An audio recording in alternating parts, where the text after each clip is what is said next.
Lagay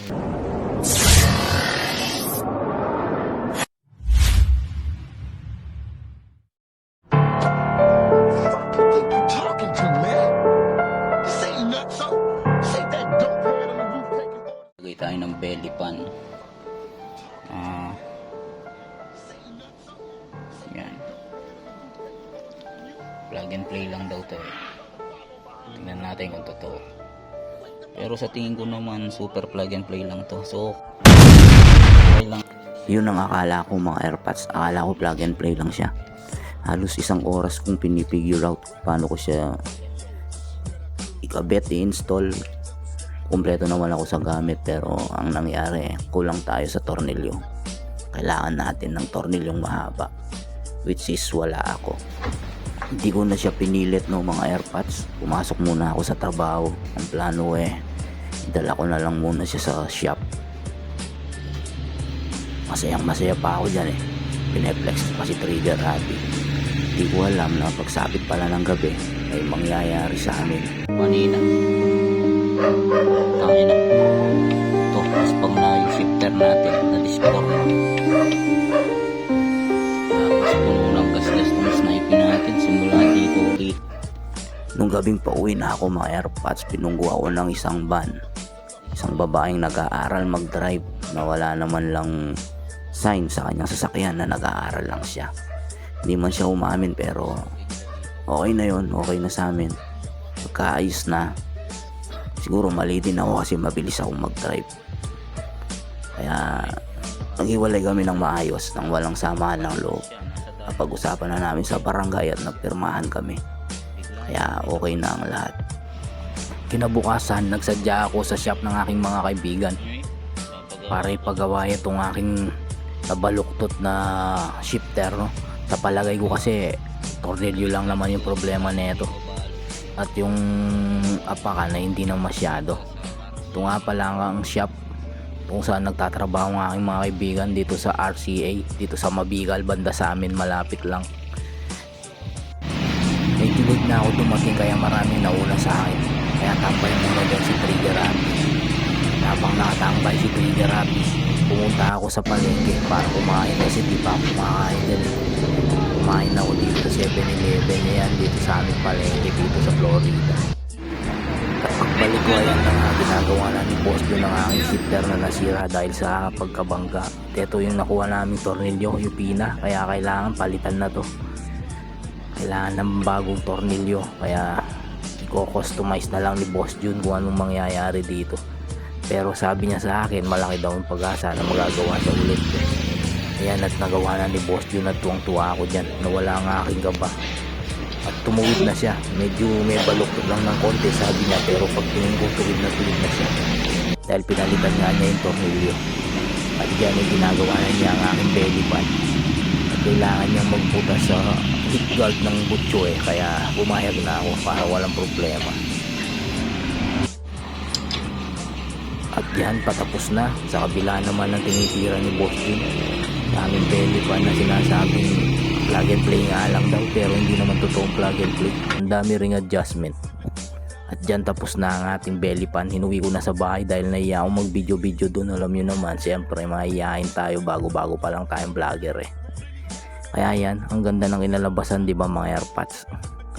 Yan yung tornilyo na ginamit. Yan yung sinasabi kong hindi plug and play, kasi bibili ka ng tornilyo dapat mahaba talaga. At nagbutas pa siya uli dyan sa pinaglagyan na tornilyo na yan, dahil nga hindi sukat yung hindi sukat yung pagkabutas nung nagbenta, nung seller. Yan, ang ganda niya, bagay na siya. Bali dito plug and play dahil nag-customize tayo dito. Pag nilagay mo to, nakabuka nga to, lupay pa itong part na to, kaya kailangan mo na butasan at ayan yung minodified nating tornilyo para pag nagbabibrate hindi siya magalaw yung belly pan, hindi siya gumagalaw-galaw para hindi agad siya masira at hindi maingay, di ba? At saka hassle yun pag gumagalaw siya, baka matanggal pa. Yan ay right side pa lang yan pag nakasakay ka. I-explain ko sa inyo mamaya yung left side.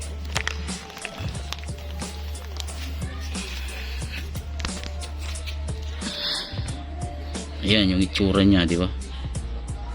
Yan ang itsura ng right side na belly pan natin.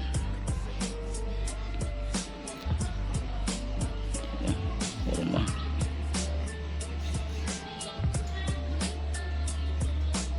Ito yung left side. Dito hindi masyadong nag-adjust. Bali, ganun pa din. Ganun pa rin yung sukat ng tornilyo. Medyo mahaba din. Siyempre para umabot. Magalaw. Tibay pa rin siya. Sturdy pa rin. At ganyan siya. Yan, pagkaalagay niya. So pag naka-stand siya, ganyan to. Pero pag ginalis mo yung stand, pagka aalis ka na, bali nakasupport yung stand dito, nakasaluto dito, kaya goods lang din. Yan.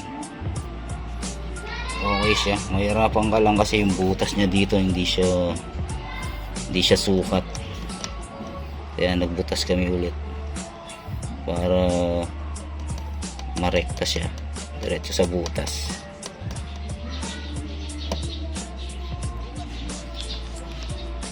All good. At ito ang itsura niya pag nakalagay na siya ng buo ito.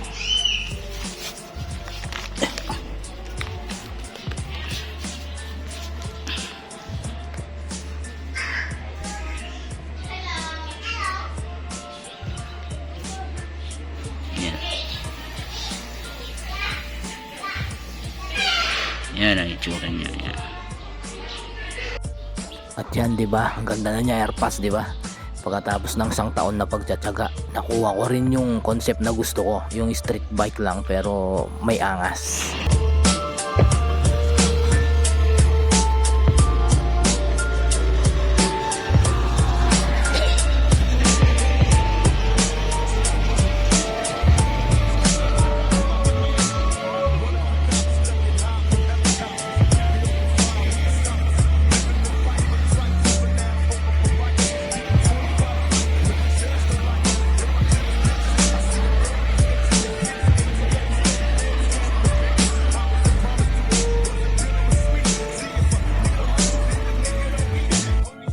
Kung nakarating ka hanggang dito sa dulo ng video na ito, nais kong magpasalamat sa iyo sa panonood mo ng aking video. At nais ko rin magpasalamat sa mga patuloy na sumusuporta sa akin at sa mga bago kong subscriber. Maraming salamat po sa inyong lahat. Sana nagustuhan niyo itong video na to.